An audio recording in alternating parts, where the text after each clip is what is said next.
Police भरती MPSC सर्व स्पर्धा परीक्षांसाठी चालू घडामोडीवरती प्रश्न विचारले जातात. हेच प्रश्न अतिशय कमी वेळात मी तुम्हाला देण्याचा प्रयत्न करत आहे. त्यामुळे व्हिडिओ शेवटपर्यंत नक्की पहा व आपल्या चॅनलला सबस्क्राईब करा आणि व्हिडिओला लाईक करा. तर चला वेळ न घालवता आजचा पहिला प्रश्न पाहूया. सार्वजनिक सेवा प्रसारण दिन 2025 कधी साजरा केला? तर त्याचं उत्तर आहे 12 नोव्हेंबरला. प्रश्न 2, हिंदी भाषेसाठी 2025 चा बालसाहित्य पुरस्कार कोणाला दिला? तर त्याचं उत्तर आहे सुशील शुक्ला यांना.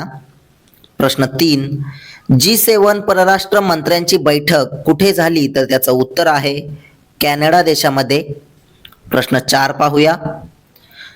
2025 मध्ये जागतिक निमोनिया दिन कधी साजरा करण्यात आला? तर त्याचं उत्तर आहे 12 नोव्हेंबरला.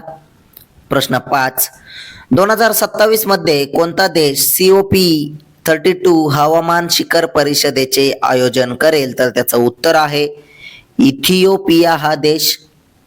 प्रश्न 6, महाराष्ट्र बॉक्सिंग असोसिएशनच्या अध्यक्षपदी कोणाची निवड झाली आहे? तर त्याचं उत्तर आहे प्रवीण दरेकर यांची. प्रश्न 7 पाहूया. जगातील पहिलं स्काय स्टेडियम कोणत्या देशात बांधला जात आहे? तर त्याचं उत्तर आहे सौदी अरेबियामध्ये. प्रश्न 8, दरवर्षी युद्ध विराम दिवस कधी साजरा करण्यात येत असतो? तर त्याचं उत्तर आहे 11 नोव्हेंबरला.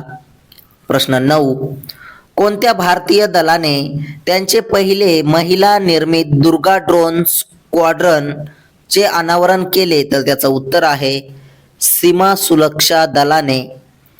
प्रश्न 10 पाहूया.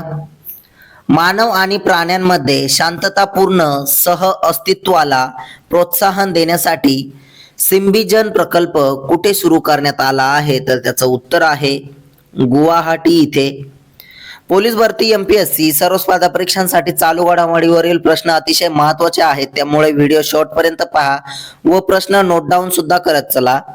प्रश्न 11, भारतातील पहिल्या मेगावॅट तास scale vanadium redox flow battery VRFB प्रणालीचे उद्घाटन कोणी केले? तर त्याचं उत्तर आहे मनोहरलाल खट्टर यांनी. प्रश्न 12, जागतिक हवामान जोखीम निर्देशांक CRI 2025 च्या वार्षिक निर्देशांकात भारताने कोणते स्थान मिळवले आहे? तर त्याचं उत्तर आहे 15वे स्थान. प्रश्न 13 पाहूया. कोणते राज्य सुधारित भारत नेट योजना राज्यभर लागू करणारे पहिले राज्य बनले आहे? तर त्याचं उत्तर आहे पंजाब राज्य. प्रश्न 14, ऑर्गनायझेशन इंटरनॅशनल डेस्क कन्स्ट्रक्टर्स डी ऑटोमोबाईल OICA चे नेतृत्व करणारे पहिले भारतीय कोण बनले? तर त्याचं उत्तर आहे शैलेश चंद्र आहे. प्रश्न 15, नुकतेच 8वे नामदाफा फुलपाखरू महोत्सव कुठे आयोजित करण्यात आले होते? तर त्याचं उत्तर आहे अरुणाचल प्रदेशामध्ये. प्रश्न 16 पाहूया. 10 गिगावॅट क्षमतेचे भारतातील सर्वात मोठे सोलर वेफर्स आणि इनगॉट मॅन्युफॅक्चरिंग प्लांट स्थापन करण्याची घोषणा कोणी केली आहे? तर त्याचं उत्तर आहे टाटा पॉवरने. प्रश्न 17, sir Dorabji Tata trust SDTT चे विश्वस्त म्हणून कोणाची नियुक्ती करण्यात आली आहे? तर त्याचं उत्तर आहे भास्कर भट व नेव्हिल टाटा यांची. प्रश्न 18 पाहूया. चर्चेत आलेल्या हम्बोल्ट पेंग्विनचे मूळ निवासस्थान कोठे आहे? तर त्याचं उत्तर आहे चिली येथे. प्रश्न 19, भारताने भूतानी मठ आणि अतिथीगृह बांधण्यासाठी कुठे जमीन उपलब्ध करून दिली आहे? तर त्याचं उत्तर आहे वाराणसीमध्ये. प्रश्न 20 पाहूया. शहरी सहकारी बँकांचे आधुनिकीकरण करण्यासाठी कोणते मोबाईल ॲप्लिकेशन सुरू करण्यात आले आहे? तर त्याचं उत्तर आहे सहकार डीजी कर्ज व सहकार डीजी पे हे 2 ॲप.